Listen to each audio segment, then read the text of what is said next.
Tidak aneh dari zaman dahulu kala sampai saat ini ketika ada orang yang mencuri dan orang tersebut status sosialnya rendah atau di bawah dan tidak punya kemampuan apa-apa, maka sering diperlakukan sewenang-wenang.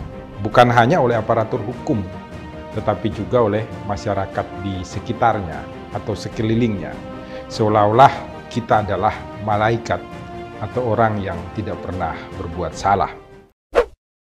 Salam Pancasila, salam penegakan hukum. Halo sahabat Rumah Pancasila, kembali lagi bersama kami di channel Rumah Pancasila, membahas isu-isu hukum dalam bingkai Pancasila. Kali ini Rumah Pancasila akan membahas video-video mengenai isu hukum yang masuk ke dalam DM sosial media kami. Jangan lupa untuk tetap like, share, dan subscribe channel kami, dan mari berbagi ilmu. Salam Pancasila.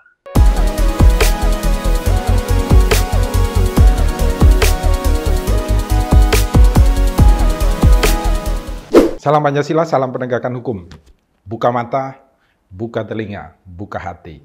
Mari kita berbuat kebaikan di Rumah Indonesia. Ini menarik, dikirim dari sahabat Rumah Pancasila, minta, Pak, komentari dong.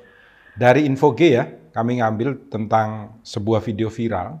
Ada seorang ibu yang mencuri tas di pasar, lalu kemudian diarak keliling. Kita lihat dulu tanggapan dari beberapa netizen Indonesia. Yang pertama dari Info G, sedih sih lihatnya. Kemudian ada dari Just View. Keterlaluan sih menurut gua, kalau udah tahu dia salah ya udah maafin aja, gak usah diarak kayak gitu. Walau gimana juga dia orang tua, dia juga seorang perempuan. Sifat dasar manusia ya, dari dulu selalu menghukum orang lain itu sebenarnya menghukum dirinya sendiri, karena umumnya kita juga selalu mencuri dari orang lain. Umumnya ya saya katakan, dalam hal apapun ya.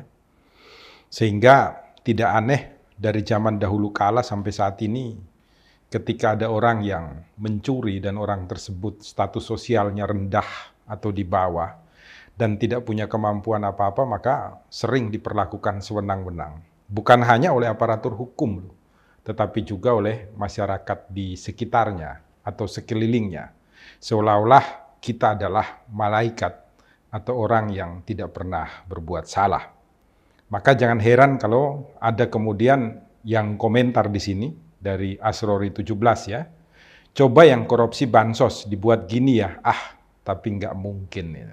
Apa berani itu loh kita atau siapa saja di Rumah Indonesia kemudian ada oknum menteri, ada oknum pejabat yang korupsi atau melakukan kejahatan. Justru kejahatannya sangat parah ya, karena mencuri uangnya rakyat itu. Kemudian kita arak sambil suruh ngomong, saya pencuri, saya pencuri, saya pencuri.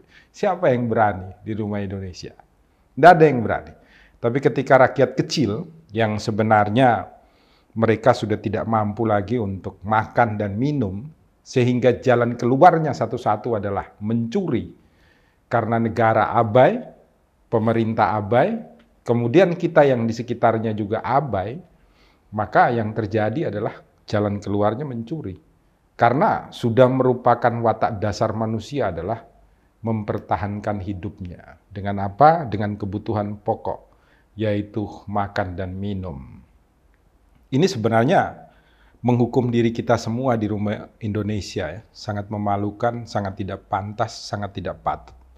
Makanya tidak heran kalau kita semua menyaksikan masih ada Pancasila di Rumah Indonesia. Karena apa? Karena ketika berbicara mengenai Pancasila itu tiada orang yang akan menghukum orang lain.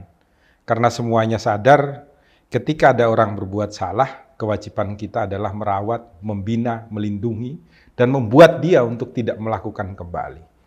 Anda bisa bayangkan di masyarakat Boti ya, bisa dilihat masyarakat Boti itu sebuah masyarakat di Nusa Tenggara Timur.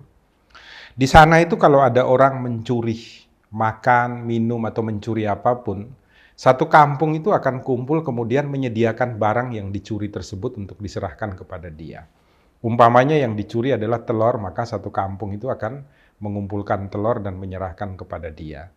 Di sana itu tugas daripada seorang kepala desa itu adalah bangun pagi, kemudian mengajak beberapa warga untuk pergi beternak, bertani, dan semuanya itu akan diberikan kepada warga masyarakatnya yang tidak mampu untuk makan dan minum karena umpamanya tidak punya lahan atau sudah tua, tidak mampu bekerja, sakit-sakitan dan lain sebagainya. Perawatan dilakukan secara bersama-sama.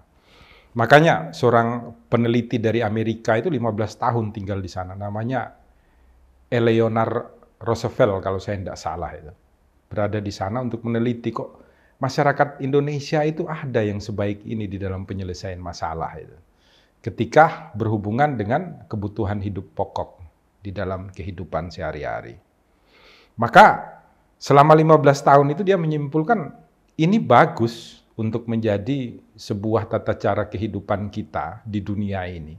Sayangnya itu ada di Indonesia, di sebuah kampung kecil di Nusa Tenggara Timur, tapi tidak mampu dicontoh oleh kita semua. Padahal kalau berbicara ya mungkin orang-orang yang mengarah ini mereka tiap hari beribadah juga itu di gereja, di masjid, di pura dan lain sebagainya.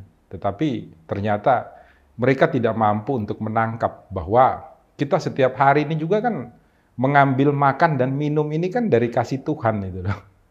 Lah bayangkan kalau kita tidak berbagi dengan sesama yang diciptakan Tuhan juga. Sebenarnya Tuhan menguji kita lah. Saya, Anda, kita semua untuk mengerti bahwa kita harusnya berbagi sehingga tidak ada lagi orang yang mencuri. Ini khusus kita berbicara mengenai mencuri untuk kebutuhan dasar.